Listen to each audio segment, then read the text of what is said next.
হ্যাঁ ভাই, আপনি প্রথম প্রশ্নটা করুন মিস্টার জাভেরির উদ্দেশ্যে।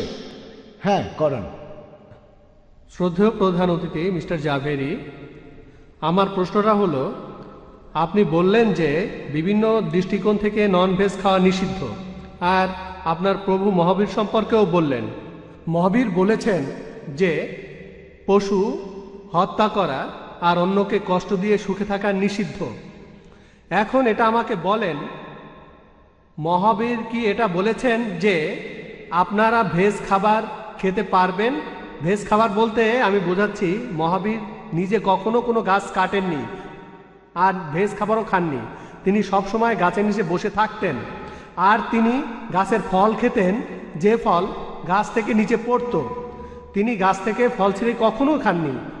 তাই এটা আমাকে বুঝিয়ে বলেন, কারণ আপনি এখানে যুক্তি দেখালেন যে নন ভেজ আমাদের জন্য নিষিদ্ধ, আর এখানে দয়া করে জৈন দৃষ্টিভঙ্গিটাও বলবেন, কারণ আপনার কথাগুলো মহাবীর কি বলেছেন, মহাবীর কি বলেছেন? আচ্ছা বলেন। আমি উত্তর দিচ্ছি। আমি কথা আগেও বলেছি যে প্রভু মহাবীর বলেছেন এমনকি গাছপালারও জীবন আছে। তিনি বলেছেন কথা জৈন ধর্মগ্রন্থেও বলা হয়েছে যে ভেজ খাবার খাওয়া জৈন মুনিদের জন্য নিষিদ্ধ। তবে যেহেতু প্রতিকূলতা আছে, প্রত্যেকেই জৈন মুনি হতে পারে না, আর সেই জন্যই মহাবীর বলেছেন অন্ততপক্ষে পশু পাখিদের অকারণে হত্যা করা এটা বাদ দিতে হবে। তিনি কখনোই বলেননি যে শাকসবজি জাতীয় খাবার জৈন মুনিরা এগুলো খেতে পারে। হ্যাঁ বোন, ডক্টর জাকিরের উদ্দেশ্যে প্রশ্ন। আসসালামু আলাইকুম ভাই জাকির, আমার নাম হুমায়রা। আমার প্রশ্নটা হলো, এখানে ভেজিটেরিয়ান সোসাইটি অনেক লিফলেট বিলি করেছে। এখানে কোরআনের উদ্ধৃতি আছে সূরা হাজ, যে জবাই করা পশুর মাংস বা রক্ত আল্লাহর কাছে পৌঁছায় না, পৌঁছায় আমাদের তাকওয়া। এভাবেই প্রমাণ করা হয়েছে ইসলামে খাবারের জন্য পশু হত্যা নিষিদ্ধ। কোরআন আর হাদিসে পশু পাখিদের ওপর দয়া করতে বলা হয়েছে। আমি প্রথমে আপনাকে ধন্যবাদ জানাই, বোন খুব সুন্দর প্রশ্ন করেছেন। যে আজকের অনুষ্ঠানে বেশ কিছু লিফলেট বিলি করা হয়েছে যেখানে লেখা আছে কোরআন আর হাদিসই বলছে মুসলিমরা ননভেজ খাবে না, এগুলো নিষিদ্ধ। এই কারণে আজকের বিতর্কটা হচ্ছে। এতক্ষণ এ ব্যাপারে বলিনি, কারণ এটা হচ্ছে ধর্মের ব্যাপার। তবে প্রশ্ন করা হয়েছে তাই উত্তরটা দিচ্ছি। এই লিফলেটটা আমাকে দিয়েছেন রুশভ ফাউন্ডেশনের প্রেসিডেন্ট মিস্টার সালেচা। এভাবেই এই বিতর্কের শুরু। তার এই লিফলেটটাতে কোরআনের উদ্ধৃতি আছে। আমি আপনাদের রেফারেন্সটাও বলছি। লিফলেটের রেফারেন্সটা ভুল, তবে আমি সেটা নিয়ে কিছু বলছি না। এখানে সূরা হাজের উদ্ধৃতি আছে, 37 নম্বর আয়াতে উল্লেখ করা হয়েছে, বলা হয়েছে যে এই সব জবাই করা পশুর মাংস অথবা রক্ত আল্লাহর কাছে পৌঁছায় না, আল্লাহর কাছে পৌঁছায় তোমাদের তাকওয়া। আমি এখানে একমত পুরোপুরি। বোঝানো হচ্ছে যে ইসলাম অন্যান্য কিছু ধর্মের মতো না, যেখানে বিশ্বাস করা হয় যে ঈশ্বরের মাংস আর রক্তের প্রয়োজন হয়। বলা হচ্ছে পশু জবাই করলে রক্ত আল্লাহর কাছে যায় না, মাংস আল্লাহর কাছে যায় না। তোমাদের মনের অভিপ্রায়, তোমাদের ন্যায়নিষ্ঠতা, তোমাদের ধার্মিকতা আল্লাহর কাছে সেটাই যায়, সেটাই আল্লাহর কাছে গিয়ে পৌঁছায়। সেজন্য আমরা যখন কোরবানি দেই ঈদুল আজহায়, কমপক্ষে সেই মাংসের 1/3 আবশ্যিকভাবে দরিদ্রদের মাঝে বিলি করতে হবে। 1/3 বন্ধু আর আত্মীয়দের দেওয়া যাবে, সর্বোচ্চ 1/3 রাখতে পারেন নিজেদের জন্য। আল্লাহর জন্য মাংস রাখা দরকার নেই, কারণ পবিত্র কোরআনে সূরা আনামের 14 নম্বর আয়াতে উল্লেখ করা হয়েছে যে তিনি আহার দান করেন, তার আহারের প্রয়োজন হয় না। আল্লাহ সুবহানাহু ওয়া তাআলা সবাইকে খাওয়ান, কিন্তু তার খাওয়া দরকার হয় না। আয়াতটা স্পষ্ট বলছে জবাই করার সময় আল্লাহ আমাদের অভিপ্রায়টা দেখেন, সেই পশুর রক্ত বা মাংস তার প্রয়োজন হয় না। এখানে আরো উদ্ধৃতি আছে, সবগুলোর উত্তর দিতে গেলে ঘন্টাখানিক লাগবে। এখানে কোরআনে 2টো উদ্ধৃতি আছে, আমি শুধু সেগুলোই বলছি। পবিত্র কোরআনে সূরা বাকারার 205 নম্বর আয়াতে উল্লেখ করা হয়েছে যে যখন তারা প্রস্থান করে, পৃথিবীতে অশান্তি করার চেষ্টা করে, শস্যক্ষেত্র ও গবাদি পশু নিপাতের চেষ্টা করে, আর আল্লাহ অশান্তি সৃষ্টিকারীদের পছন্দ করেন না। কোরআনের এই উদ্ধৃতির পরে এখানে লেখা আছে যে সেজন্য ননভেজ খাওয়া উচিত না। তাদের ব্যাখ্যা, এখানে আরবি শব্দটা নাসল, যেটাকে অনেকে অনুবাদ করেন গবাদি পশু, আসলে এটার অর্থ বংশধর। তবে আপনি এটার অনুবাদ গবাদি পশু বা বংশধর যাই করেন, প্রসঙ্গটা যদি পড়েন, যারা পুরো পৃথিবী জুড়ে অশান্তি সৃষ্টি করে তারা শস্যক্ষেত্র আর গবাদি পশু বা বংশধর ধ্বংস করে খাদ্যের জন্য না, ধ্বংস করে অশান্তি সৃষ্টির জন্য। আর আল্লাহ অশান্তিকারীদের পছন্দ করেন না। যদি কোনো পশুকে মেরে ফেলেন, এমনকি যদি গাছপালাও কেটে ফেলেন অশান্তি সৃষ্টির জন্য, আল্লাহ তা পছন্দ করেন না। যদি বলেন এখানে ননভেজ খেতে নিষেধ করা হচ্ছে, তাহলে তো শস্যের কথাও আছে। যদি বলেন এখানে মাংস খেতে নিষেধ করা হচ্ছে, এখানে তো শস্যও আছে। এভাবে যুক্তি দেওয়ার সময় ওনারা চিন্তা ভাবনা করেন না, এখানে তো শস্যের কথাও আছে। যদি বলেন এখানে ননভেজ নিষিদ্ধ করা হচ্ছে, তাহলে তো ভেজও নিষিদ্ধ, এমন না। ননভেজ খাবার নিষিদ্ধ না, ভেজ খাবারও নিষিদ্ধ না। যেগুলো আল্লাহ নিষিদ্ধ করেছেন সেগুলো কোরআনে বলা আছে। এছাড়াও আল্লাহ বলেছেন সূরা বাকারার 168 নম্বর আয়াতে উল্লেখ আছে, তোমরা বৈধ খাদ্যবস্তু আহার করো। আর জীবজন্তুর উপরে হাদিস হাদিসই আছে। আপনারা দেখবেন সহিহ বুখারী 3 নম্বর খণ্ডের 551 নম্বর হাদিসে, সহিহ বুখারী 8 নম্বর খণ্ডের 38 নম্বর হাদিসে একজন লোকের কথা বলা হয়েছে যে একটা তৃষ্ণার্ত কুকুরকে পানি দিয়েছিল। নবীজি বলেছিলেন সে পুরস্কার পাবে। লোকে বলেছিল তৃষ্ণার্ত কুকুরকে পানি দিলেও কি পুরস্কার পাওয়া যায়? তখন নবীজি বলেছিলেন হ্যাঁ, পশু পাখির প্রতি যদি দয়া দেখাও তোমরা, তাহলেও পুরস্কার পাবে। চিন্তা করেন, সেই অন্ধকারের যুগে ইয়াউমুল জাহেলিয়া 1400 বছর আগে, যখন মানুষের সাথে পশুর মতো ব্যবহার করা হতো, তখন আমাদের নবীজি পশু পাখির অধিকার নিয়ে কথা বলেছেন।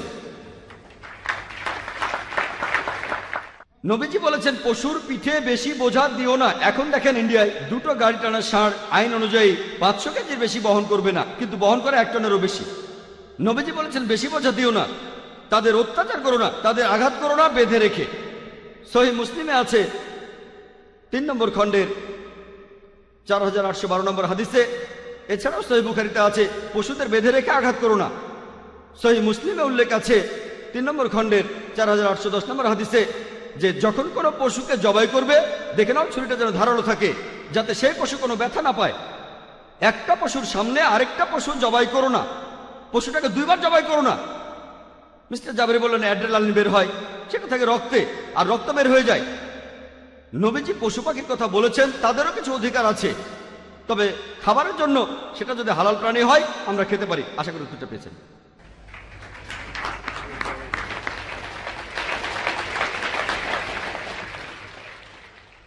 হ্যাঁ বল। এই বইটাতে আছে 100 ফ্যাক্টস অ্যাবাউট এগস। এখানে 8 ও 9 নম্বর পৃষ্ঠার 13 নম্বর পয়েন্ট, ইথিওপিয়ানরা বিশ্বাস করে যে কোনো গর্ভবতী মহিলা ডিম খেলে তাহলে যে সন্তান জন্মাবে সে টাক হবে আর সে বংশবিস্তারে অক্ষম হবে। এরপরে 18 নম্বর পয়েন্টে বলা হয়েছে কিছু আফ্রিকান বিশ্বাস করে যদি কোনো বাচ্চাকে ডিম দেয়া হয় দাঁত ওঠার আগে সে মানসিকভাবে ভারসাম্যহীন হয়ে যেতে পারে। এগুলো কি বৈজ্ঞানিক তথ্য নাকি কুসংস্কার? যদি বলেন যে এগুলো বৈজ্ঞানিক তথ্য, তাহলে সেগুলো কি প্রমাণ করতে পারবেন? আর যদি বলেন এগুলো কুসংস্কার, তাহলে আপনারা কেন মিথ্যা কথা প্রচার করছেন এমন বই দিয়ে যে 100 ফ্যাক্টস অ্যাবাউট এগস? ধন্যবাদ। ধন্যবাদ বোন। প্রথমেই বলি, আমি এই বইটা লিখিনি, এছাড়াও আমি এখানে এই বইগুলো বিলি করিনি। আমি এই বইগুলোর প্রসঙ্গ নিয়ে কোনো কথা বলবো না, তাই আমি এখানে এই বইয়ের কথাগুলো নিয়ে কোনো মন্তব্য করব না। তবে এ কথা নিশ্চিতভাবে বলতে পারি, এই কথাটা আমি আগেও আপনাদের বলেছি, যেহেতু ডিমে অতিরিক্ত প্রোটিন থাকে আর কোলেস্টেরল আর স্যাচুরেটেড ফ্যাট, আর সেজন্যেই এটা স্বাস্থ্যকর নয় কোনো মানুষের জন্যে, বিশেষ করে গর্ভবতী মহিলা আর শিশুদের জন্য। এবারে প্রশ্ন করা হচ্ছে ডান দিকের মাইক থেকে। আমি ফয়সাল সারেং, পেশায় আমি একজন আর্কিটেক্ট। আমার প্রশ্ন ডক্টর জাকির নায়েকের কাছে, নন ভেজিটেবল খাবার এটাই কি মানুষের হৃদরোগ হওয়ার একমাত্র কারণ?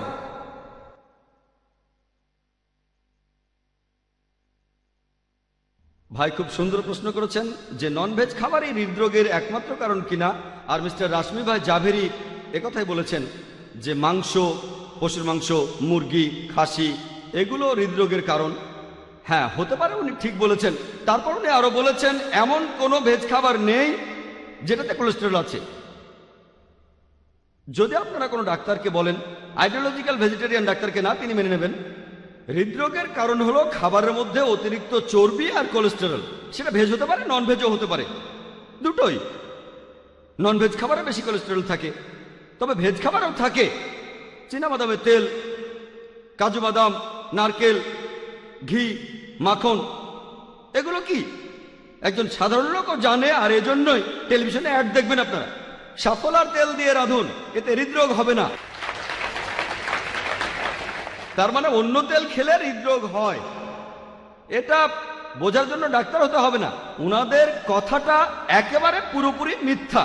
আমি একজন ডাক্তার হয়ে চ্যালেঞ্জ করছি মিস্টার জাভেরিকে এটা বলার জন্য যে মাখনে চর্বি আছে কিনা। আর ডাক্তাররা হৃদরোগীদের বলেন চর্বি খাবেন না, মাখন খাবেন না, চীনাবাদামের তেল খাবেন না, কাজু বাদামের তেল খাবেন না। এই কথাগুলো আপনি কোথায় পেলেন? এই বইগুলোতে?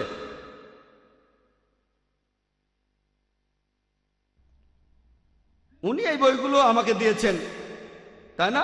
এই বইগুলো আপনি তো দিয়েছেন। কে দিয়েছে? মিস্টার সালেচা বইগুলো দিয়েছেন। এই বইগুলো একই কথা বলছে যে ভেজ খাবারে কোনো কোলেস্টেরল থাকে না। আমি দুঃখিত, মিস্টার জাভেরির সাথে আমার প্রথমবার আলাপ হলো। উনি যদি বইগুলো না দিয়ে থাকেন আমি ক্ষমা চাচ্ছি। তবে একটা কথা, এই সবগুলো বই প্রকাশ করেছে জৈন অর্গানাইজেশন, তারপর বোম্বেতে বিলি করা হয়েছে, সস্তা, দাম কম। জৈন অর্গানাইজেশন। আমি তো দোষারোপ করছি না। প্লিজ দয়া করে এখন আমি কারো অনুভূতিতে আঘাত করতে চাই না। আপনি বললেন ডক্টর জাকির যে আমি আমি কারো উত্তর দেব। অনুভূতিতে আঘাত করতে চাচ্ছি না। আমি দুঃখিত কথাটা বলতে চাইনি, তবে বাধ্য হয়েছি বলতে। আপনি যদি বলেন জৈনরা এই বইগুলো লেখেনি, ঠিক আছে, লেখেনি। না, আপনি বললেন ডক্টর জাকির যে আমি উত্তর দেব। আপনি আপনার নির্ধারিত সময়েই উত্তরটা দেবেন। এক্সকিউজ মি স্যার, আপনার সময় আসলে তখন আপনি উত্তর দেবেন, একজনের কথার মধ্যে কথা বলতে পারবেন না। আমি চেয়ারম্যানকে অনুরোধ করব আমাকে আধা মিনিট সময় বেশি দিতে। আমি বাধা পেয়েছি। না, উনি খুব স্মার্ট, ওনাকে আধা মিনিট সময় দেওয়া যাবে। তারপর উনি ডিমের কথা বললেন যে ডিম রোগ ছড়ায়। ডিমের মধ্যে, হ্যাঁ, এতে কোলেস্টেরল আছে, অনেক কোলেস্টেরল আছে, তবে এটাই প্রধান শত্রু না। এখনকার রিসার্চ আর মেডিকেল পাঠ্য বই বলে যে ডিমের কোলেস্টেরল আমাদের প্রধান শত্রু না। প্রধান শত্রু হচ্ছে স্যাচুরেটেড ফ্যাট, যেটা দিয়ে ডিম ভাজি করেন, মাখন, ঘি, চর্বি, এগুলোই প্রধান শত্রু। যদি ঘি মাখন দিয়ে ভাজি না করেন তাহলে ডিমের মাধ্যমে হৃদরোগ হওয়ার সম্ভাবনা কম। পৃথিবীতে মোট জনসংখ্যার প্রায় 2/3 কোলেস্টেরলের কারণে প্রভাবিত হয় না। যখনই খাবারের মাধ্যমে বেশি কোলেস্টেরল পায়, যেমন ডিম, তার লিভার তখন কোলেস্টেরল তৈরি করা বন্ধ করে, তাতে করে রক্তে কোলেস্টেরল অতিরিক্ত হয় না। বাকি 1/3 মানুষ কোলেস্টেরলে প্রভাবিত হয়, তাদের সমস্যা হবে, সেজন্য তারা ডিমের কুসুম খাবে না, ডিমের কুসুম। তা না হলে দিনে কয়েকটা ডিম খেলেও হৃদরোগের সম্ভাবনা নেই। কিন্তু যদি সেই সাথে আপনি খান শূকরের মাংস, তাহলে সমস্যা হবে। ঘি দিয়ে ভাজি করেন, তাহলে সমস্যা হবে। চীনাবাদামের তেল দিয়ে ভাজি করেন, তাহলে সমস্যা হবে, মাথায় টাক পড়বে। আমি উদাহরণ দিতে চাচ্ছি না। আজকের অনুষ্ঠানে যদি দেখেন অনেকের মাথায় টাক, অনেক বিখ্যাত দার্শনিকও টাক ছিলেন, তাদের নাম বলতে চাচ্ছি না, কাউকে আহত করতে চায় না। ওনারা এমন রিসার্চ নিয়ে কথা বলছেন যার ভিত্তি অযৌক্তিক অনুমান। রিসার্চ হতে হবে প্র্যাকটিক্যাল। আর হৃদরোগের সবচেয়ে প্রধান কারণগুলোর একটা হলো অ্যালকোহল আর একটা ধূমপান। এই দুটো হলো হৃদরোগ হওয়ার সবচেয়ে বড় কারণ। আমেরিকাতে দেখবেন ননভেজদের হৃদরোগ বেশি হয়, কারণ তারা চর্বি খায়। কোরআন বলছে অতিরিক্ত খেও না, তাহলে সমাধান হয়ে যাবে। এছাড়াও আমেরিকার ভেজিটেরিয়ানরা খুবই ধনী। সেখানে ভেজিটেরিয়ান হওয়া বিলাসিতা, কারণ ভেজ খাবারের দাম বেশি। সেখানে মার্সিডিজ গাড়ি চড়া আর ভেজ খাবার খাওয়া হচ্ছে বিলাসিতা। আমেরিকায় 3 থেকে 5% মানুষ ভেজিটেরিয়ান, সেখানে 1%-এরও কম মানুষ পিওর ভেজিটেরিয়ান, 1%-এরও কম। এই লোকগুলো হচ্ছে অনেক ধনী, ভেজ খাবার কিনতে পারে। আর এদের অনেকে আদর্শগতভাবে মিস্টার রাশমি ভাই জাভেরির মতো এটাও মানেন যে অ্যালকোহল নিষিদ্ধ আর ধূমপান নিষিদ্ধ। এজন্য আমেরিকায় ভেজিটেরিয়ানদের হৃদরোগের সম্ভাবনা কম। তবে কেউ যদি এমন খাবার খায় যাতে অতিরিক্ত কোলেস্টেরল আর চর্বি হোক, সেই খাবারটা ভেজ বা নন ভেজ, তার হৃদরোগ হতে পারে। এটা প্রতিরোধ করতে কোরআনের নির্দেশ মেনে চলুন। সূরা তাহার 81 নম্বর আয়াতে উল্লেখ করা হয়েছে, সীমা লঙ্ঘন করো না। একটা গল্পের কথা মনে পড়লো, স্কুলে থাকতে শুনেছিলাম যে এক গ্রামে এক ধর্মযাজক ছিল। সে একবার দাওয়াতে গিয়ে 64টা লাড্ডু খেয়েছিল। বাসায় আসলে তার স্ত্রী তাকে বলল, তুমি চূড়ান চুটকি খেলে না কেন, হজমি বড়ি? লোকটা বলল, আরে বউ, 6 বাচ্চার মা হয়েও তোমার বুদ্ধি হয়নি? যদি হজমি খাওয়ার জায়গা থাকতো তাহলে তো আরো 2টো লাড্ডু খেয়ে আসতাম।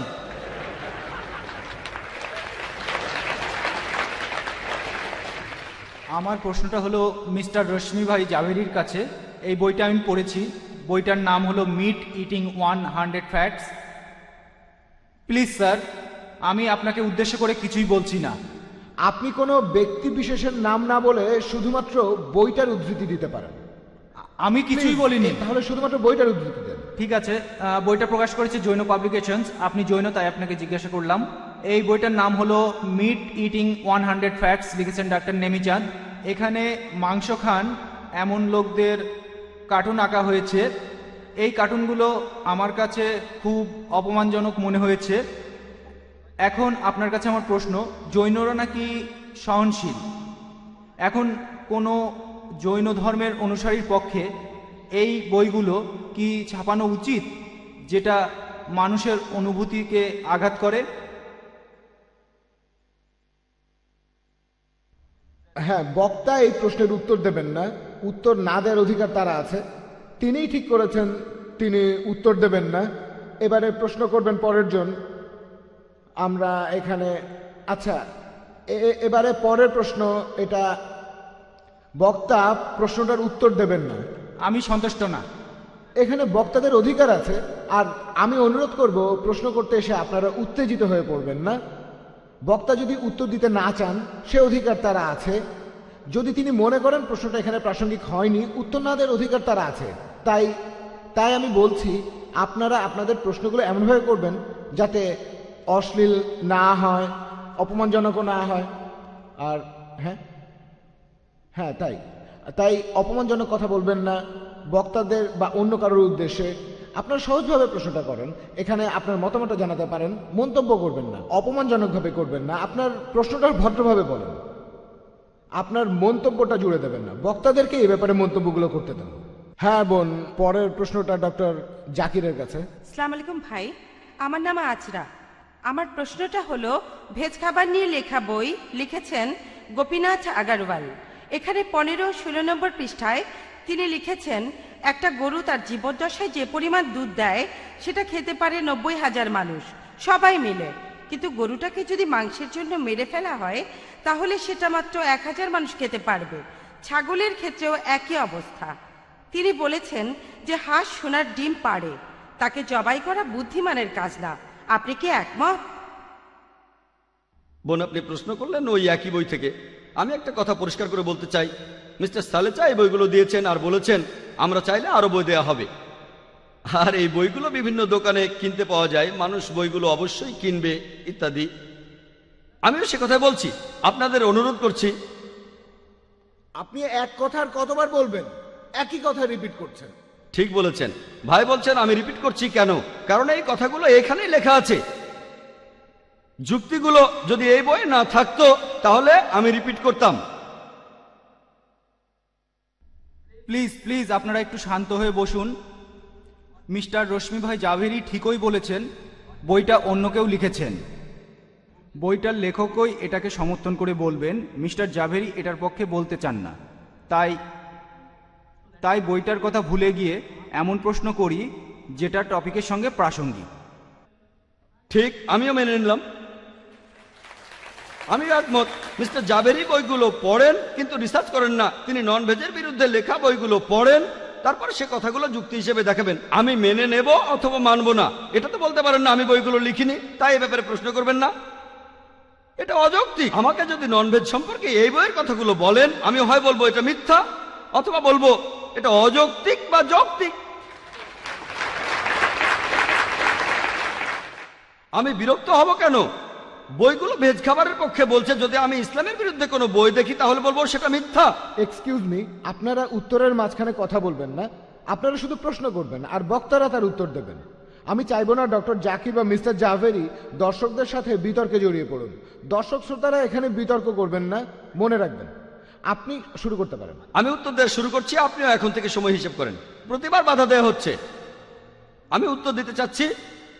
আমি চেয়ারম্যানকে বলবো একজনের সাথে পক্ষপাত করবেন না। আমি বাধা পেলে আমার অতিরিক্ত সময় পাওয়া উচিত।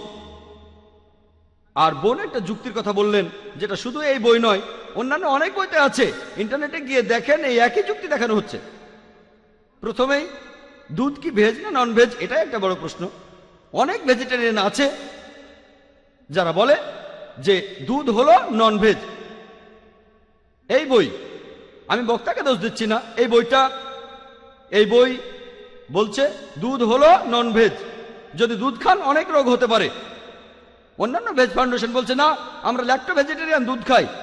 দুধ ভেজ হোক বা নন ভেজ, একটা সহজ প্রশ্ন করি, যদি পশুদের আঘাত দিতে না চান, যখন দুধ দোহান, যখন এই পশুদের দুধ দোহান, এতে তারা খুব ব্যথা পায়। জানেন কৃত্রিমভাবে দুধ দোয়ালে পশুরা ব্যথা পায়। মা হয়েছেন এমন মহিলাকে জিজ্ঞেস করেন, মাঝে মধ্যে তাদের সমস্যা হয় যখন কৃত্রিমভাবে দুধ বের করা হয়, এটা খুবই কষ্টকর।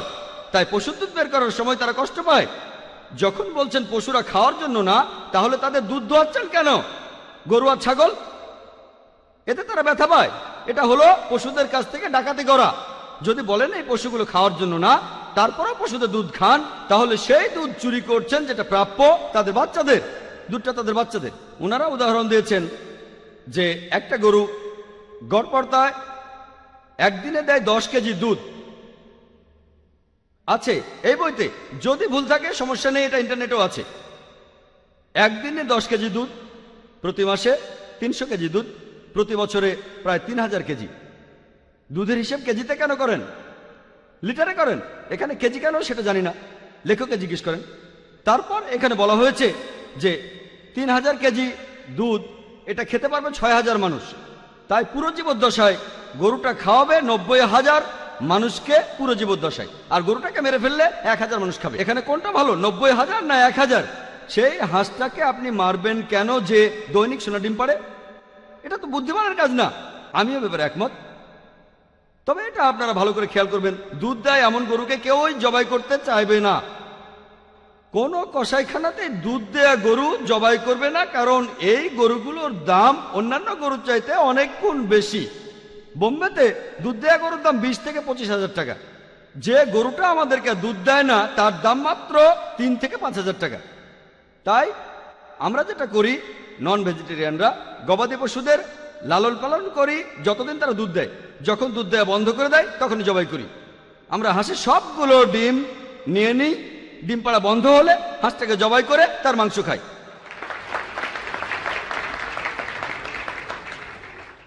সাপও মরল, লাঠিও ভাঙলো না, এক ঢিলে 2 পাখি। আমরা অনেক বুদ্ধিমান। এরপর ওনারা বললেন এই পশুদের বিভিন্ন কাজে লাগানো যেতে পারে, লাগানো যায় ক্ষেতের কাজে বা যানবাহনে। যদি পশুদের এতই ভালোবাসেন তাহলে কষ্ট দেবেন কেন? আর এছাড়াও ইন্ডিয়ার পরিসংখ্যান বলছে যে যত গরু, ষাঁড় আর বলদ আছে, তার মাত্র 25% প্রোডাক্টিভ, আর বাকি 75% আনপ্রোডাক্টিভ। হয় তাদের বয়স হয়ে গেছে, অথবা তারা পুরুষ। সবগুলোই গাভীনা, ষাঁড়ও আছে। আপনারা এই 75% আনপ্রোডাক্টিভ গরুগুলোকে নিয়ে কি করবেন? ছাগল, ষাঁড়, বলদ একটা অপশন, তাদের পালন করেন নিজের খরচে। একটা ষাঁড়ের পেছনে বছরে 18,000 টাকা লাগে। পরিসংখ্যান এই কথাই বলছে, তাদের পরিসংখ্যান, এটা আমার কথা না। প্রতি বছরে 18,000। দুধ শেষ হয়ে গেলে তারা আরো 5-6 বছর বাঁচে। কোন কৃষক এই লাখ লাখ গরুর খরচ বহন করবে? প্রতি বছরে 18,000। দ্বিতীয় অপশন, জীবদয়া সংস্থায় দিয়ে দেন, তারা এই পশুদের জমিতে ছেড়ে দেবে, অন্যের ফসল খাবে। তৃতীয় অপশন, জঙ্গলে ছেড়ে দেন, হিংস্র পশুরা খেয়ে ফেলবে।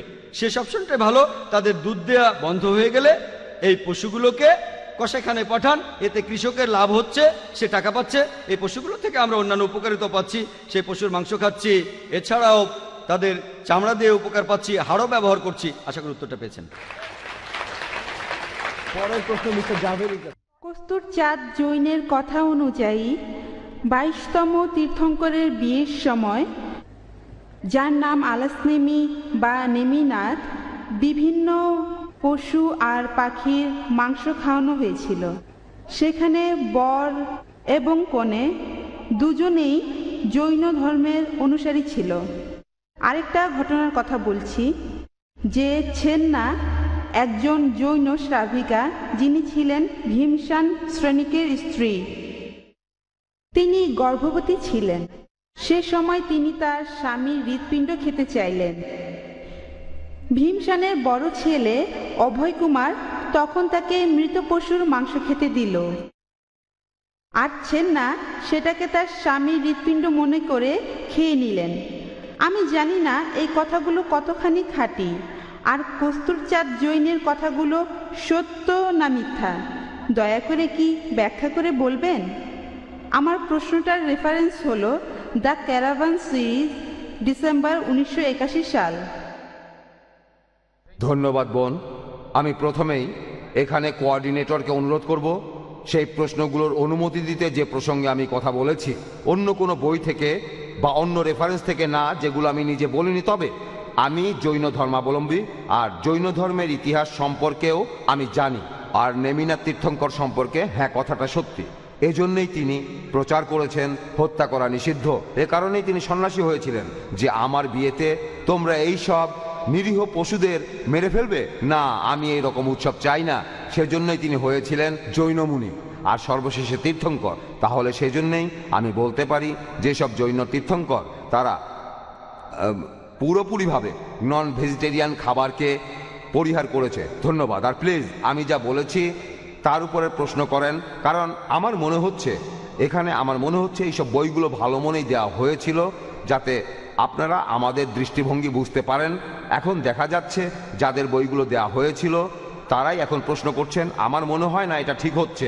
আমি যা বলেছি সেই প্রসঙ্গে যে কোনো প্রশ্ন করেন, আমিও খুব খুশি মনেই বলবো। আর আমি অনুরোধ করব টপিকের সাথে প্রাসঙ্গিক হতে হবে। আপনি এই প্রসঙ্গে বলতে পারেন অথবা নাও বলতে পারেন, তবে সেটা টপিকের ভেতরে থাকবে। আমি মিস্টার কোঅর্ডিনেটরকে আরেকটা কথা বলি যে মিস্টার ওয়াইপি ত্রিবেদী আর আমি আমাদের আরেকটা মিটিংয়ে যেতে হবে, তাই আমরা 5 মিনিটের মধ্যে শেষ করতে চাচ্ছি। আমি যেটা বলতে পারি, এখানে দুজন বক্তা প্রথমে 50 মিনিট করে কথা বলেছেন, তারপর তারা দুজনেই আবার 15 মিনিট করে কথা বলেছেন, তারপর প্রশ্নোত্তর পর্ব হওয়ার কথা 50 মিনিট। যদি কোনো বক্তা অনুষ্ঠান ছেড়ে চলে যেতে চান, যে তাকে অন্য কোনো কাজে যেতে হচ্ছে, যদি জরুরি কাজ থাকে তারা যেতে পারেন। তবে আমি এই প্রশ্নোত্তর পর্বটা 50 মিনিট চালাবো, কারণ আমার কাছে সেই রকমই একটা চার্ট দেয়া হয়েছে। আমি নিয়ম মেনে চলবো। আমাকে বলা হয়েছে ডক্টর জাকির তার লেকচার বা উত্তরের সময় অন্য ধর্ম নিয়ে বলবেন না। জোর করে তাকে কিছু না বলতে বাধ্য করেছি, তাকে জোর করেছি আপনি অন্য ধর্ম নিয়ে বলবেন না, কারণ আমার কাছে এই অনুরোধটা করা হয়েছিল। এখন দুই বক্তাই যেটা মেনেছেন, আমিও তাই করেছি। যেখানে দুই বক্তা একমত হননি আমি বাদ দিয়েছি। আমি পরিষ্কার করে বলছি, আজকের প্রশ্নোত্তর পর্ব 50 মিনিটই হবে। তবে কোনো বক্তা যদি জরুরি কাজের জন্য, জরুরি মিটিংয়ের জন্য চলে যেতে চান, এটা তার নিজের ব্যাপার, চাইলে যেতে পারেন। আমিও তাকে অনুমতি দেব, যেতে পারবেন। তবে প্রশ্নোত্তর পর্বটা 50 মিনিট চালিয়ে যাব। প্রশ্নোত্তর পর্ব শুরু হয়েছে আনুমানিক 1:45, আর এই অনুষ্ঠান শেষ হবে দুপুর 1:30টায়। হ্যাঁ, এখন আমি এই কথাটা সবাইকে স্পষ্ট করে বললাম। পরের প্রশ্ন ডক্টর জাকিরের কাছে। আসসালামু আলাইকুম জাকির ভাই, আমার নাম খান আব্দুস সামি। আমার প্রশ্নটা হলো, এখানে কিছু ফুড ভ্যালু চার্ট বিলি করা হয়েছে, যেটা বলছে যে ভেজ খাবারে প্রোটিন আর আয়রন নন ভেজের চাইতে বেশি। এভাবে তারা বলছেন যে ভেজ খাবার বেশি স্বাস্থ্যকর নন ভেজের চাইতে। আপনি কিছু বলবেন? ভাই খুব সুন্দর প্রশ্ন করেছেন। এখানে বিজ্ঞ বক্তাকেও একটা কথা জানিয়ে রাখি, উনি জানেন না বইগুলো কে বিলি করেছে। এখানে সব কিছু লিখিত আছে। বিলি করেছে ঋষভ ফাউন্ডেশন। আইআরএফকে তারা বলেছে যদি মুম্বাইয়ের মুসলিম ভাইদের মধ্যে বইগুলো বিলি করতে চান, তাহলে আমরা পর্যাপ্ত পরিমাণে সরবরাহ করতে পারবো, কোনো টাকা লাগবে না। ভাই প্রশ্ন করলেন একটা ফ্রুট চার্ট বিলি করা হয়েছে, আমরাও এমন একটা চার্ট পেয়েছি। আমরা কিছুই বলিনি, কারণ এখানে বলার কোনো মানে হয় না, এটা বিতর্কের যোগ্য না। কিন্তু যখন অনুরোধ আসলো ঋষভ ফাউন্ডেশন থেকে যে বিতর্ক করব কিনা, অনিচ্ছা সত্ত্বেও রাজি হয়ে বললাম এটা তো কোনো বৈজ্ঞানিক বিষয়ে বিতর্ক না, এটা তো সবাই জানে। ওনারা বললেন বিতর্ক, বললাম ঠিক আছে, তাই আমি এখানে উত্তর দিচ্ছি। আপনারা কেন বিরক্ত হবেন? আমাকে যে কোনো বই নিয়ে জিজ্ঞেস করেন, টপিকের সাথে প্রাসঙ্গিক হলে ইনশাল্লাহ আমি উত্তর দেব। যদি আমি না জানি তখন বলবো আমি জানি না, যদি জানি তাহলে বলবো আমি জানি। আপনার প্রশ্নটা বুঝতে পারছি। এই চার্টটাও আমরা পেয়েছি, একটা ফুড ভ্যালু চার্ট। বলা হচ্ছে যে ভেজ খাবারে প্রোটিনের পরিমাণ বেশি নন ভেজের চাইতে। এছাড়াও মিস্টার রাজজুমে জাবির লেকচারের সময় বলেছিলেন ভেজ খাবারে প্রোটিন সেটা পরিমাণে বেশি থাকে, মিস্টার রাশমি ভাই জাভেরি বলেছেন যে আবশ্যকীয় অ্যামিনো অ্যাসিড মাত্র 3টি। যে কোনো ডাক্তারকে জিজ্ঞেস করেন, 3টি না, আসলে 8টি। 5টার কথা আপনি ভুলে গেছেন। 8টি আবশ্যকীয় অ্যামিনো অ্যাসিড যেগুলো আমাদের শরীর তৈরি করতে পারে না, বাকিগুলো তৈরি করতে পারে। এই 8টি অ্যামিনো অ্যাসিড আমরা পাই বিভিন্ন রকম খাবার থেকে।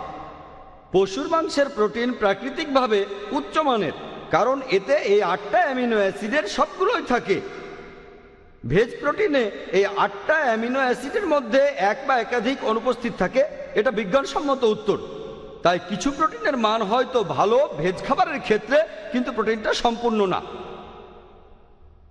ভেজ প্রোটিন অসম্পূর্ণ আর মানের দিক থেকেও নিচে, নন ভেজ প্রোটিন সম্পূর্ণ আর উচ্চ মানের। একইভাবে আপনারা দেখতে পাবেন এমনকি আয়রন যেটা আমরা পাই খাবার থেকে, সেটা 2 প্রকার। একটা হলো হেম আয়রন, আরেকটা হলো নন হেম আয়রন। হেম আয়রন সহজেই হজম হয় আমাদের শরীরে, নন হেম আয়রন সহজে হজম করা যায় না। পশুজাত খাদ্যের মধ্যে হেম আয়রন থাকে, নন হেম আয়রনও থাকে, আর ভেজ খাবারে খুব অল্প পরিমাণে হেম আয়রন থাকে, তাই সেটা হজম হয় না, সেজন্য শরীরে আয়রনের ঘাটতি দেখা দেয়। তাই যদি মেনেও নেই যে ভেজ খাবারে আয়রনের পরিমাণ বেশি, প্রোটিনের পরিমাণও বেশি, তাহলে উপসংহারটা হচ্ছে ভেজ খাবার বেশি স্বাস্থ্যকর। মানুষ তাহলে ভুল জিনিস শিখবে। এটা মানুষকে যা শেখাবে সেটা ভুল। আমি এটাকে সোজা বাংলায় বলবো প্রতারণা। এটা কারা করছে? কিছু ভেজিটেরিয়ান সোসাইটি মানুষকে ভুল জিনিস শেখাচ্ছে।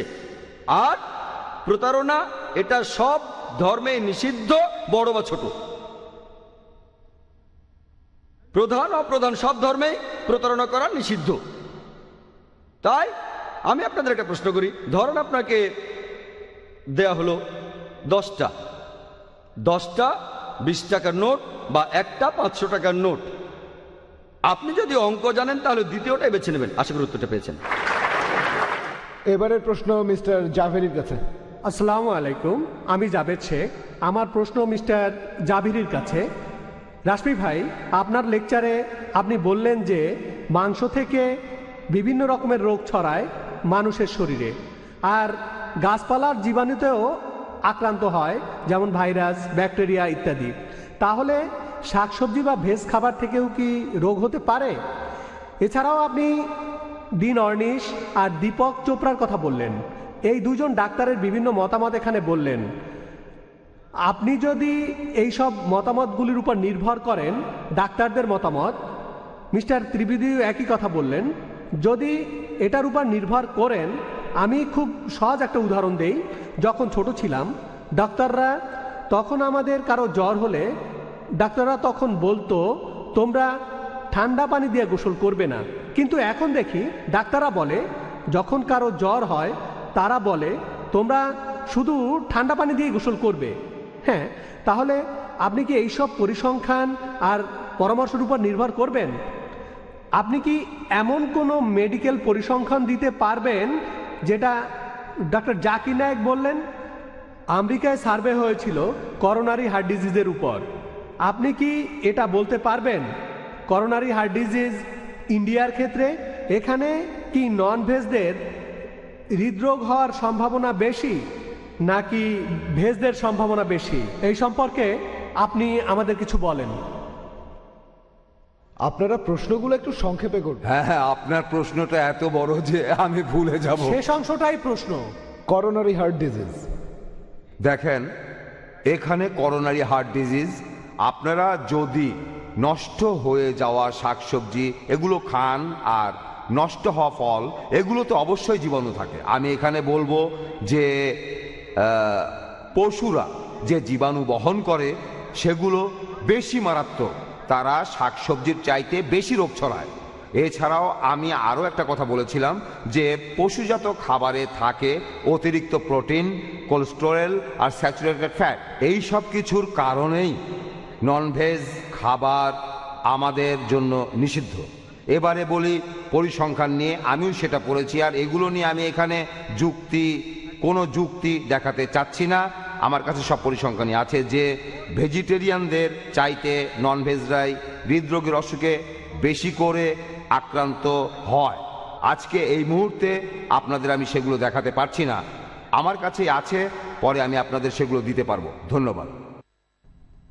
পাল্টা প্রশ্ন করবেন না। হ্যাঁ, পরের প্রশ্ন ডক্টর জাকিরের কাছে। আসসালামু আলাইকুম ভাই। ভাই, আমার নাম সাফিয়া, আমি ইসলাম গ্রহণ করেছি।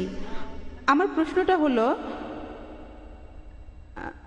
এই ভেজিটেরিয়ান আর non vegetarian choose for your self Gopinath আগরওয়ালের এই বইতে বিভিন্ন ধর্মের গ্রন্থ থেকে উদ্ধৃতি দেওয়া হয়েছে, যেমন খ্রিস্টান আর হিন্দু ধর্ম, যে নন ভেজ খাবার নিষিদ্ধ।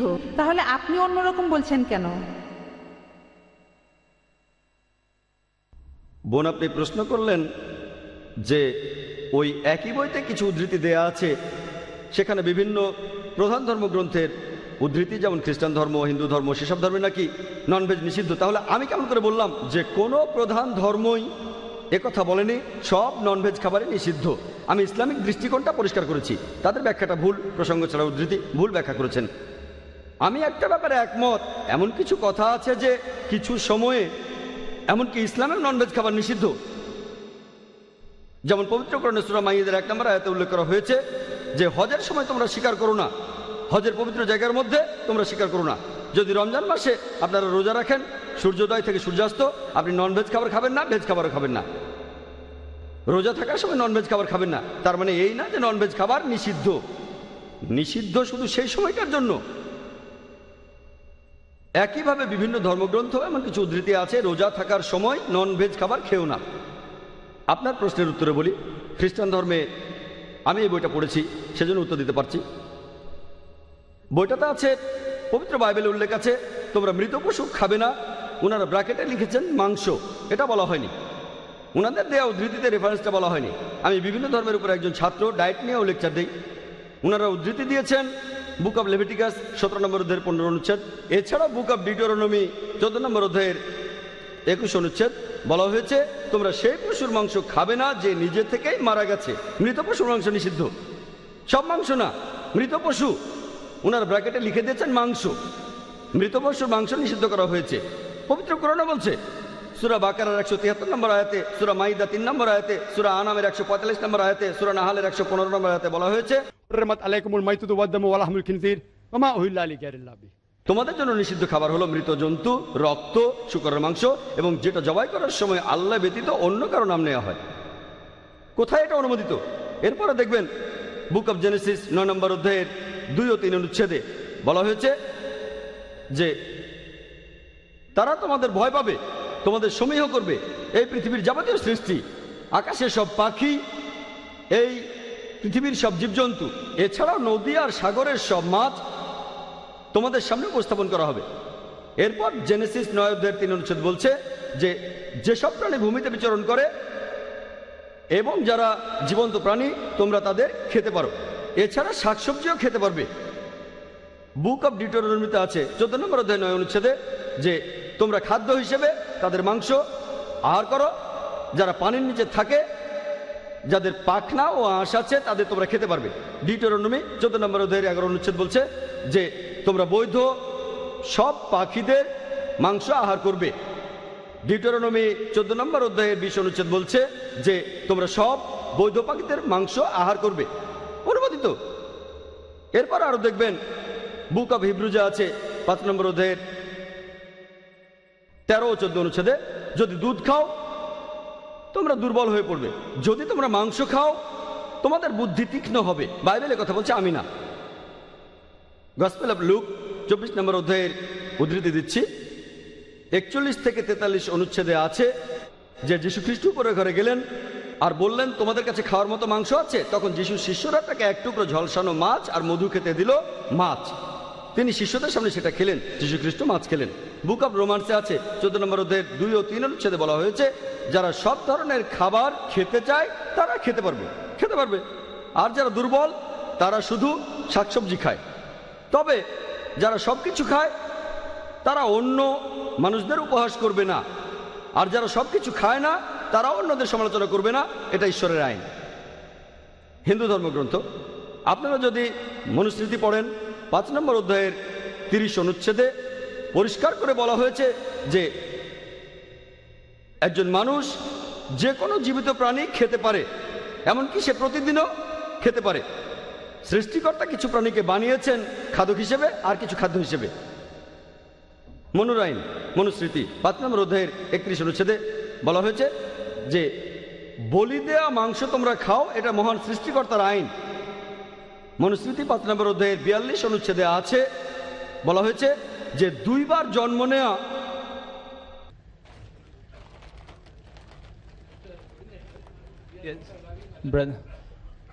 Brother.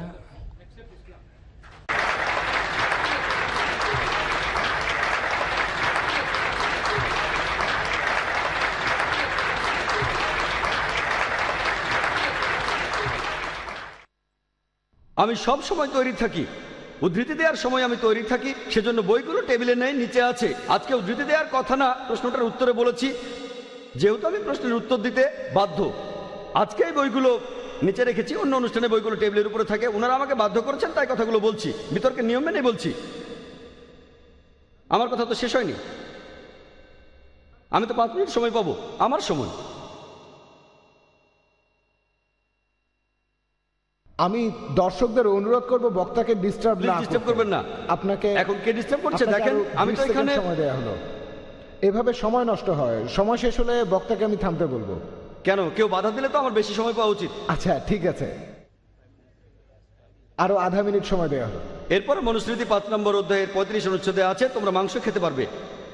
ঋগ্বেদে 10 নম্বর গ্রন্থে 16 নম্বর অনুচ্ছেদে 10 নম্বর পরিচ্ছেদে তোমরা মাংস খেতে পারবে।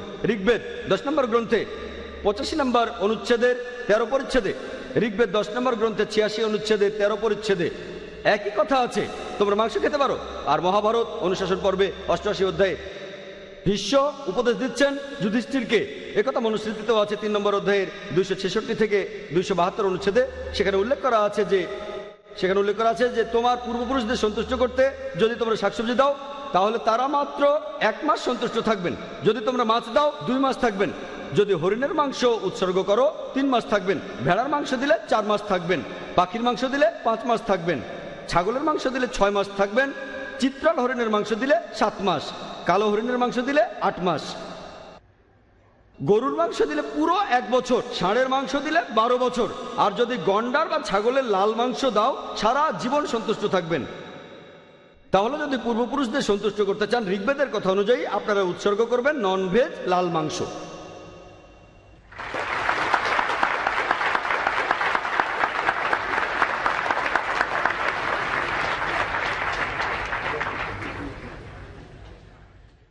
আসসালামু আলাইকুম, আমার নাম গুলফাম। আমার প্রশ্নটা মিস্টার জাভেরির কাছে। স্যার, আপনার লেকচারের সময় আপনি বললেন জৈন মুনিরা গাছপালা মারে না, তারা শুধু ভিক্ষা নেয়। তাহলে তারা কি অন্যদের গাছপালা মারতে বাধ্য করে? আর তারা যখন মুখে কাপড় বাঁধে তারা তখন জীবাণু মারছে না, তাহলে কি অন্যরা জীবাণু মারছে? যেহেতু তারা মুখে কাপড় পরে থাকছে না, এটা আসলে কি একটু ব্যাখ্যা করেন। বোন খুব সুন্দর প্রশ্ন করেছেন, আমিও খুব খুশি হয়েছি।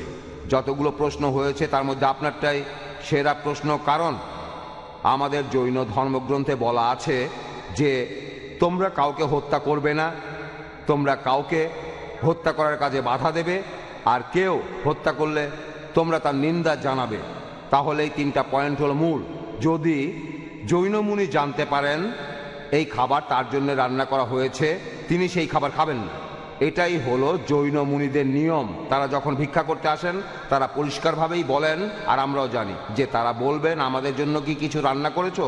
আমরা বিনীতভাবে বলবো আপনার জন্য কিছু রাঁধিনি, এই খাবার আমাদের জন্য আমরা বানিয়েছি।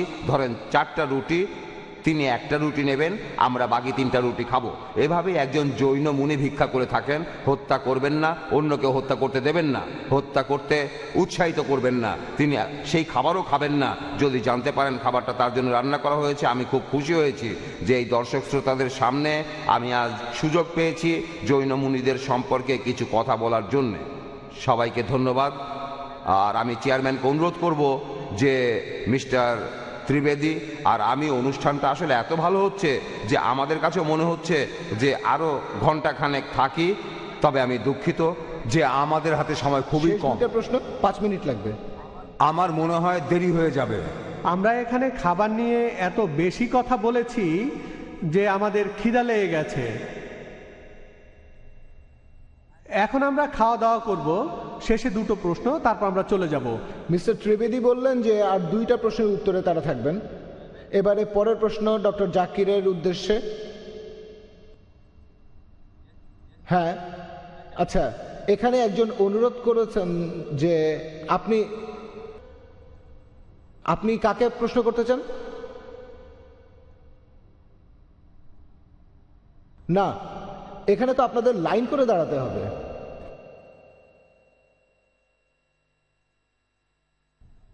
আসসালামু আলাইকুম।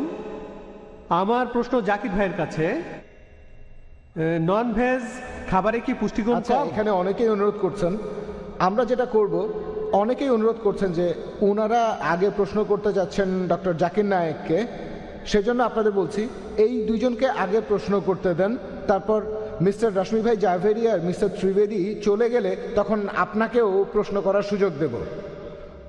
আপনি পরে করবেন, যেহেতু ওনারা আগে চলে যাবেন তাই আগে ওনাদের অনুরোধটা রাখি। ওনারা চাচ্ছেন এই দুই ভদ্রলোক ডক্টর জাকিরকে প্রশ্ন করবেন। আপনারা এখানে কোন দুজনের কথা বলছেন? মিস্টার বাডে আর মিস্টার কিশোরী, আপনারাই আগে প্রশ্ন করবেন, তারপরে যারা অপেক্ষা করছেন তারা ডক্টর জাকির নায়েককে প্রশ্ন করতে পারবেন। আশা করি আপনারাও সবাই এটা মেনে নেবেন। যেহেতু ওনারা মিস্টার জাভেরি আর মিস্টার ত্রিবেদীর সাথে চলে যাবেন তাই ওনাদেরকে প্রশ্ন করার সুযোগ দেন। আগে ওনারা প্রশ্ন করুক, দাঁড়ান। মিস্টার জাভেরি চলে যাচ্ছেন, ওনাকে আগে দুটো প্রশ্ন করি, তারপর উনি চলে যান। আগে ওনারা দুজন প্রশ্ন করুক। মিস্টার জাভেরি অনুরোধ করেছেন, এখানে মিস্টার বাডেকে আগে আগে ওনারা দুজন প্রশ্ন করুক, উনাদের আগে প্রশ্ন করতে দেন। আচ্ছা, ওনারা আগে করুক, ওনারা প্রশ্ন করবেন আগে, তারপর ডক্টর জাকির নায়েককে।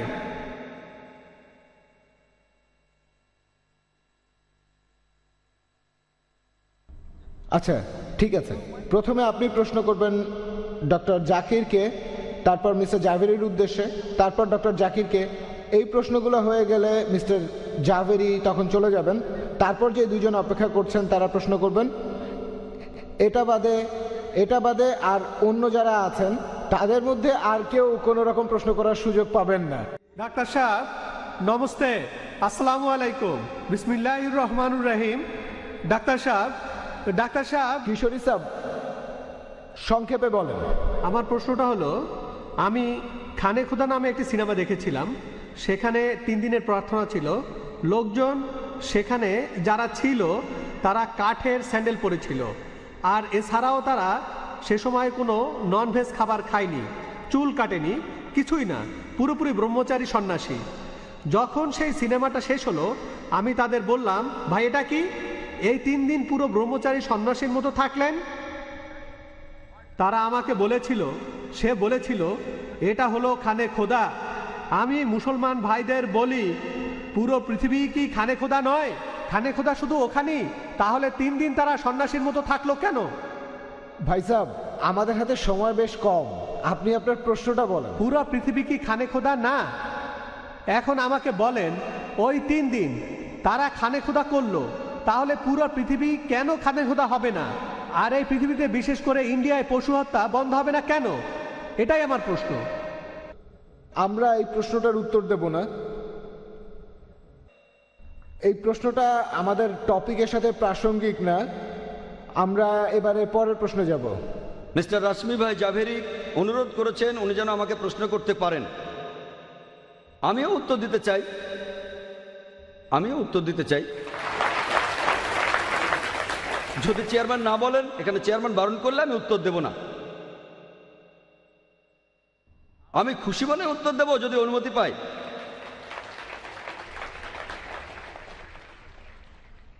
আপনি পারলে উত্তর দেন। আচ্ছা ঠিক আছে, আমি উত্তর দিচ্ছি, কোনো সমস্যা হবে না। আচ্ছা ঠিক আছে, ওনার প্রশ্নটা কি ছিল আমি শুনতে পাইনি। আমি শুনেছি, উত্তরটা আমি দেব।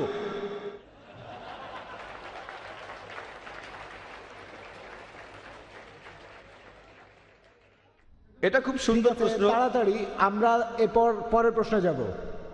খুবই সুন্দর প্রশ্নটা খুবই সুন্দর, এতে কোনো সমস্যা হবে না। আমি জানি এখানে অনেক ভেজিটেরিয়ান আছেন, তবে আমরা হিংসাত্মক নই, এখানে কোনো সমস্যা হবে না, আমি গ্যারান্টি দিচ্ছি। আমি এমন কিছু বলবো না যাতে সমস্যা হয়। আমি জানি যে নন ভেজ আর ভেজদের মধ্যে আহমেদাবাদ আর গুজরাট একটা রায়ট হয়েছিল, সেটা জানি। আমি আমার কথা বলতে পারি, যেহেতু যুক্তি দিয়ে বলবো তাই কোনো সমস্যা হবে না। ভাই খুব সুন্দর প্রশ্ন করেছেন। আপনি বললেন তীর্থযাত্রীদের দেখেছেন, হজযাত্রী, আর 3 দিন ধরে তারা কোনো মাংস খায়নি। তারা কোনো মাংস খায়নি, এটা ইসলামের প্রশ্ন। প্রশ্নটা তো ইসলামের উপর। ইসলামের উপর প্রশ্ন করেছেন আমাকে, জৈন ধর্মের উপর করেননি। তাহলে সমস্যা কি? নাকি ভয় পাচ্ছেন আমার উত্তর শুনে উনি ননভেজ হয়ে যাবেন, উনি ভেজিটেরিয়ান থাকবেন? সমস্যা নেই, আমি ওনাকে ননভেজ হতে বলছি না। ভাই খুব সুন্দর প্রশ্ন করেছেন যে হজের সময় আমরা ননভেজ খাবার খাই না কেন। এই কথাটা ঠিক না। আমি বেশ কয়েকবার হজ করেছি, আপনাকে যে বলেছি সে মিথ্যে বলেছে যে আমরা ননভেজ খাই না। সেখানে নিয়মটা হলো হজের নির্দিষ্ট জায়গাটিতে সেই সময়টাতে কোনো পশু শিকার করে মারতে পারবেন না, শুধুমাত্র সেই সময়টাতে। ননভেজ নিষেধ করা হয়নি, আমিও সেখানে গিয়েছি আর ননভেজ খেয়েছি। কে বলেছে ননভেজ খাওয়া যাবে না? হ্যাঁ, যে পোশাকটা পরি সেটা সেলাই ছাড়া 2 টুকরো কাপড়। এর কারণটা জানেন? কেন জানেন? কারণ এই পৃথিবীর সবচেয়ে বড় একটা সম্মেলন। মানুষ আসে আমেরিকা থেকে, কানাডা থেকে, ইন্ডিয়া আর পাকিস্তান থেকে, ইন্দোনেশিয়া থেকে, সবাই এই 2 টুকরো সেলাই ছাড়া কাপড় পরে একই রকম। আপনি দেখে বুঝতে পারবেন না যে আপনার পাশে দাঁড়ানো লোকটা রাজা নাকি ফকির। সর্বজনীন ভ্রাতৃত্বের জন্য, থিওরিটিক্যাল না, প্র্যাকটিক্যাল সর্বজনীন ভ্রাতৃত্ব। যখন নামাজ আদায় করি তখন আমরা দাঁড়াই কাঁধে কাঁধ লাগিয়ে, যখন খাবার খাই একসাথে খাই, আমরা ননভেজও খাই। আপনি এটা কোথায় পেলেন জানি না, যে আপনাকে বলেছে, হোক সে মুসলিম বা অমুসলিম, সে আপনাকে পুরোটাই মিথ্যে কথা বলেছে। আমি আপনাকে বলি, আমি বেশ কয়েকবার হজ করেছি, উমরাও করেছি, কথাটা ভুল। সর্বজনীন ভ্রাতৃত্বের জন্য সবাই এখানে এসে উপস্থিত হয়। এভাবে পৃথিবীর বিভিন্ন স্থান থেকে মানুষ এসে জড়ো হয়, তখন আমরা হই একটা জাতি। ইসলাম ধর্ম আমাদের বলে প্রত্যেক মানুষই একে অন্যের ভাই, আর আমাদের মুসলিমদের বিশ্বাস এক।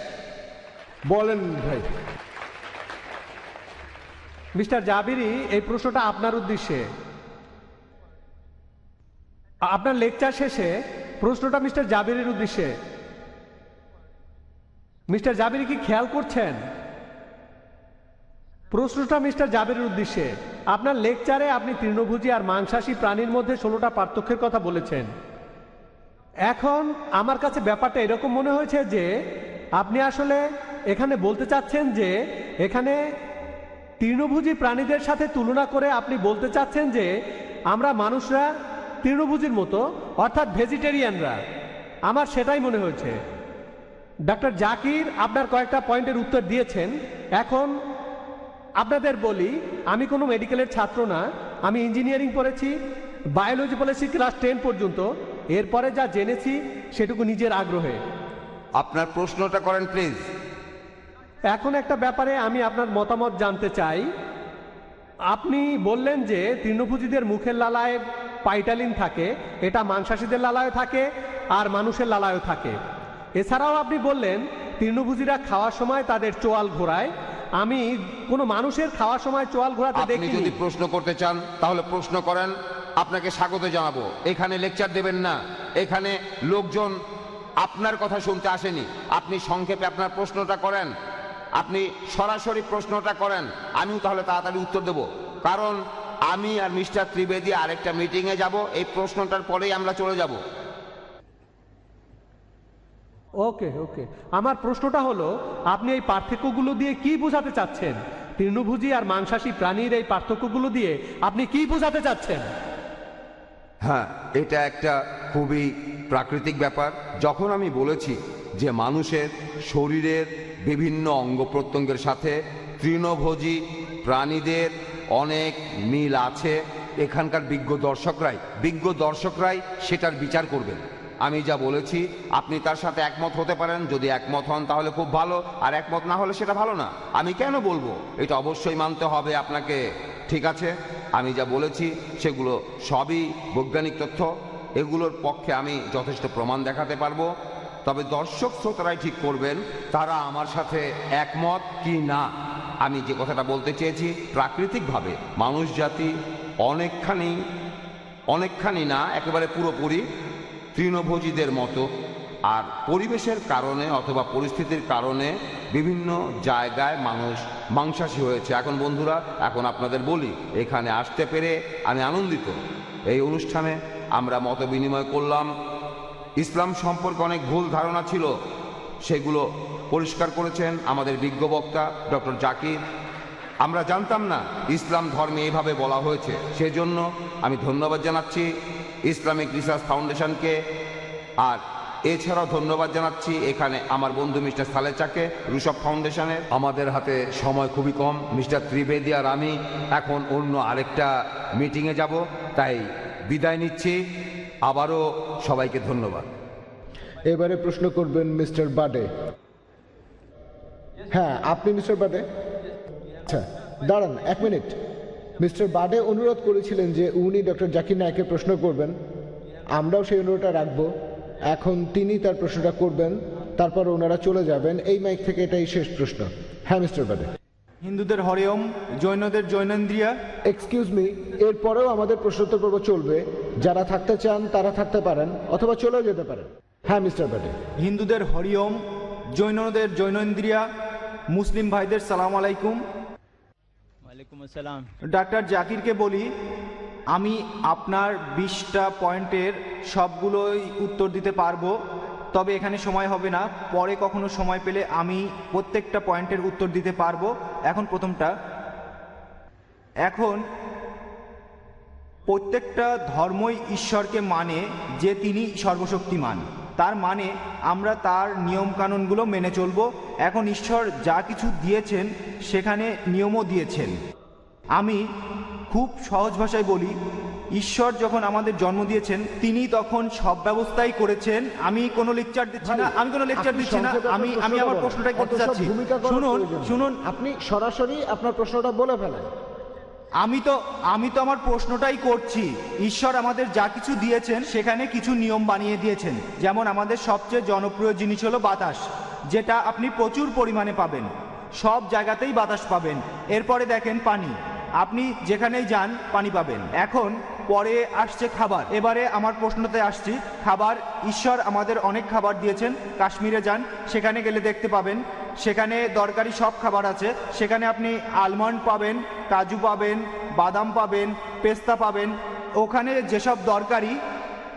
1 মিনিট, রাজস্থানে যান, সেখানে অনেক গরম, তাই সেখানে খরমুজ পাবেন, তরমুজ পাবেন। আর এখানে দেখেন, দাঁড়ান ভাই, আমার প্রশ্নটা করে নেই। এখানে দেখেন খাবার হিসেবে কলা পাওয়া যায়, যেটা সহজে পাওয়া যায়, সেটা প্রচুর পরিমাণে আছে। ঈশ্বর যেগুলো প্রচুর পরিমাণে দিয়েছেন সেগুলো সস্তা, আর যেগুলো তিনি অনুমোদন দেননি, নিষিদ্ধ করেছেন, সেগুলোর দাম অনেক বেশি। আমরা কি ঈশ্বরের নিয়ম মানছি? খুবই সুন্দর, খুবই সুন্দর প্রশ্ন। আমি প্রশ্নটা বুঝতে পেরেছি। আপনার প্রশ্নটা অনেক বড় প্রশ্ন, খুবই সুন্দর প্রশ্ন। আমি এই ফিল্ডে আছি, তাই দর্শকদের প্রশ্ন বুঝতে পারি। প্রশ্নের প্রথম অংশটা নিয়ে বলি যে আপনি 20টা পয়েন্টের উত্তর দিতে পারবেন। আইআরএফে আমার বেশ কিছু স্টুডেন্ট আছে, তাদের একজনকে বলবো আপনার সাথে বিতর্ক করতে। আইআরএফে যে কাউকে চান বলেন। কবে? আগামী রবিবার। আমার স্টুডেন্ট আগামী রবিবার। আমি এগুলো বলতে পারবো। আগামী রবিবার। ঠিক আছে, আচ্ছা ঠিক আছে, আগামী রবিবার আসবেন। আপনার নামটা যেন কি? ওনার নামটা কি? হ্যাঁ ঠিক আছে। মিস্টার বার্ডে আগামী রবিবার সকাল 10:30টায় আইআরএফে আসবেন।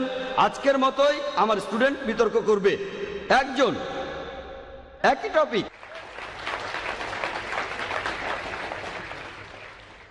আপনি প্রশ্ন করলেন ঈশ্বর আমাদের দিয়েছেন বাতাস, আলো, পানি, এই সব কিছু সহজে পাওয়া যায়, তাহলে কেন সেই জিনিসটা খুঁজবো যেটা দুর্লভ আর দামি? খুব সুন্দর প্রশ্ন।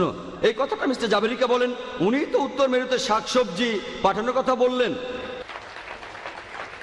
এরপর বললেন মরুভূমিতে শাকসবজি পাঠানোর কথা। এ কথা আমি বলিনি, আমি বলেছি শাকসবজি পাওয়া গেলে শাকসবজি খাবেন, যদি পশুর মাংস পাওয়া যায় হালাল মাংসগুলো আপনারা খাবেন।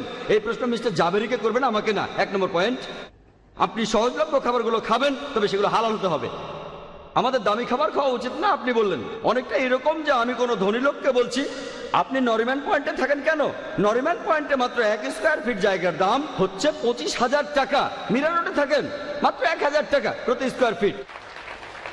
যখন কোনো ধনী লোকের সামর্থ্য থাকে ভালো ফ্ল্যাট কেনার, তাকে বাধা দিচ্ছেন কেন? খাবারের ক্ষেত্রেও তাই। নন ভেজ খাবার প্রোটিন, আয়রন, এরকম আরো অনেক কিছুর দিক থেকে এটা উচ্চমানের স্বাস্থ্যকর খাবার। ধনী লোকের সামর্থ্য আছে, তাকে বাধা দিচ্ছেন কেন? আপনার সামর্থ্য না করলে শাকসবজি খান, আমি আপনাকে বাধা দিচ্ছি না। আশা করি উত্তরটা পেয়েছেন।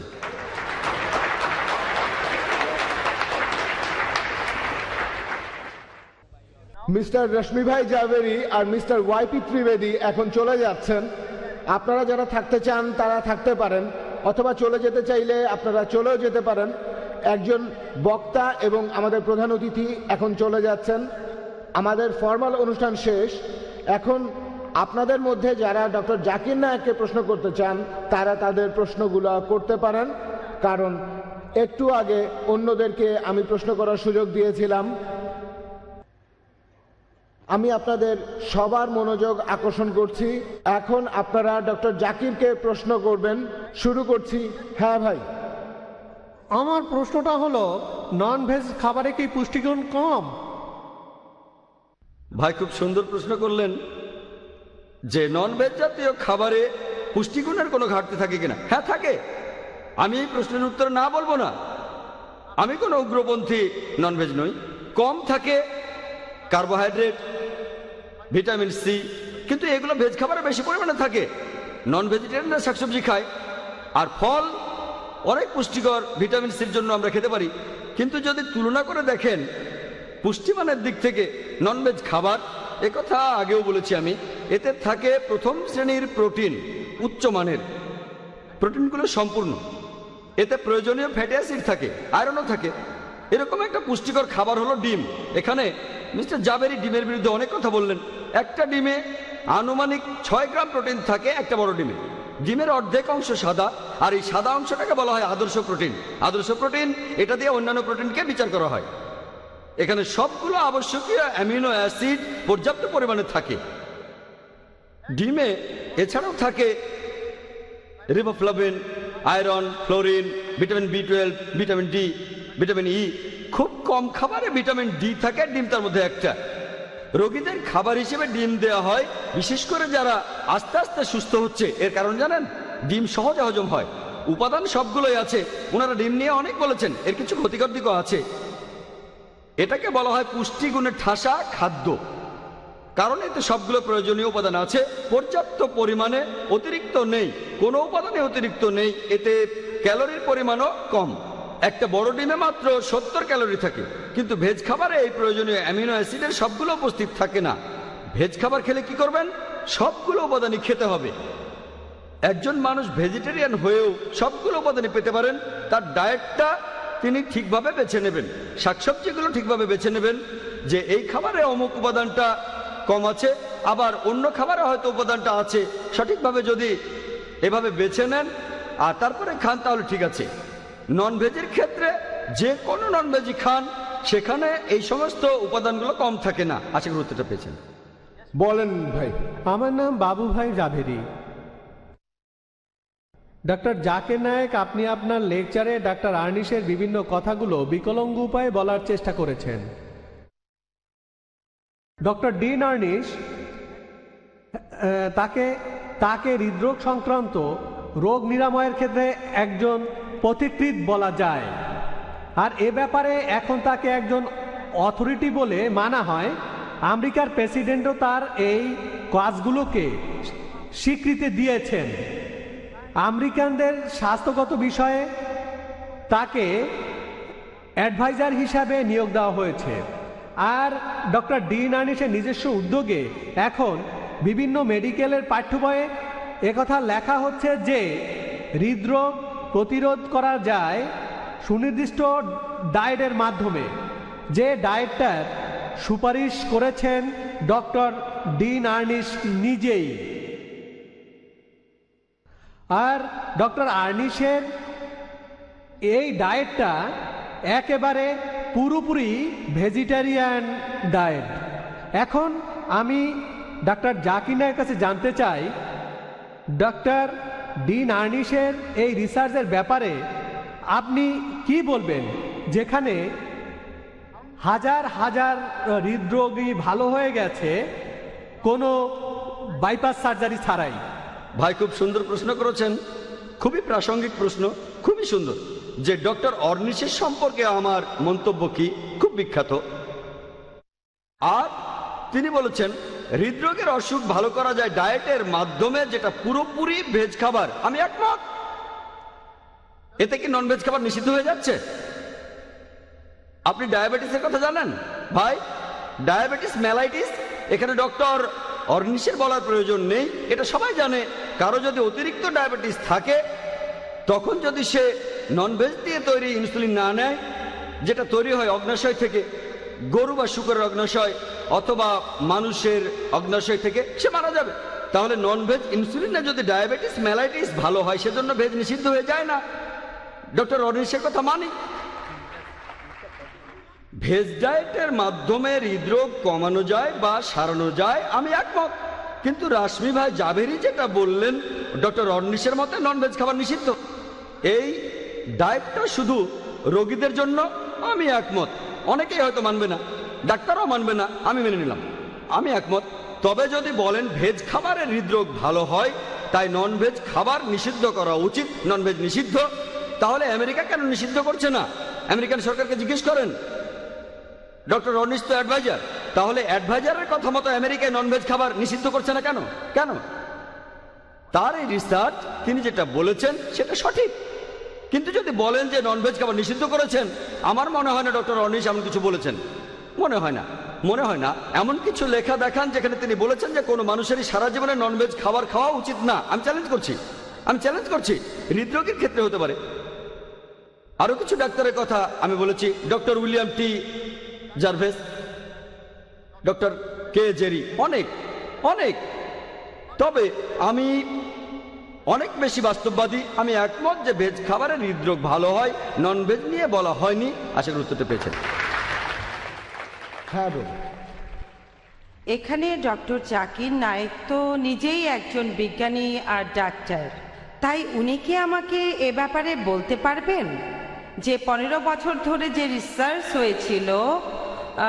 প্রশ্নটা শুনতে পাইনি, আপনি কি আরেকবার বলবেন? 15 বছর ধরে রিসার্চ হয়েছিল আমেরিকার মেরিল্যান্ডের ন্যাশনাল ক্যান্সার রিসার্চ ইনস্টিটিউটে লাল মাংসের উপরে। লাল মাংস থেকে ক্যান্সার হয়, এইসব নিয়ে। আপনি কি এ ব্যাপারে আমাকে বিস্তারিত বলতে পারবেন? Thank you. খুব সুন্দর প্রশ্ন। বোন বললেন 15 বছর ধরে রিসার্চ হয়েছিল কোনো ক্যান্সার হসপিটালে। আবারও রিসার্চ, কোনো ফ্যাক্ট না।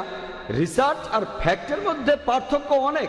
আমি রিসার্চটা পড়েছি, এ ব্যাপারে আমিও একমত। হোক সেটা ক্যান্সার হসপিটাল বা উনার বলা হসপিটালটা, অনেকগুলো রিসার্চ পড়েছি। ননভেজ খাবারে মলাশয়ের ক্যান্সার হয়। অতিরিক্ত ননভেজ খেলে মলাশয়ের ক্যান্সার হতে পারে যদি সেই খাবারের মধ্যে যথেষ্ট পরিমাণে ফাইবার না থাকে। যদি খাবারের মধ্যে ফাইবার থাকে, তাহলে যত ভেজি খান না কেন আপনার ক্যান্সার হবে না। অতিরিক্ত ননভেজ খাবারের সাথে ফাইবার না থাকলে ক্যান্সার হতে পারে। আমরা অনেক ভেজ খাবার হজম করতে পারি না, কারণ এতে সেলুলোজ থাকে। খাবারের মধ্যে ফাইবারের কারণেই আমরা এগুলো হজম করতে পারি। অতিরিক্ত ননভেজ খাবার, এই খাবারে ফাইবার না থাকলে মলাশয়ের ক্যান্সার হতে পারে। তবে যদি এই খাবার ঠিকভাবে খান, যারা লাল মাংস খায় তাদের তো সবার ক্যান্সার হয় না। অতিরিক্ত খাওয়া, কোরআন বলছে এটা হারাম। তারা তো কোরআনের বিরুদ্ধে যাচ্ছে, তাদের অসুখ হতে পারে। তাহলে ননভেজ নিষিদ্ধ না, বলতে পারেন অতিরিক্ত ননভেজ খাওয়া উচিত না। আশা করি উত্তরটা পেয়েছেন। ওয়া আখিরি দাওয়ানা আলহামদুলিল্লাহি রাব্বিল আলামিন।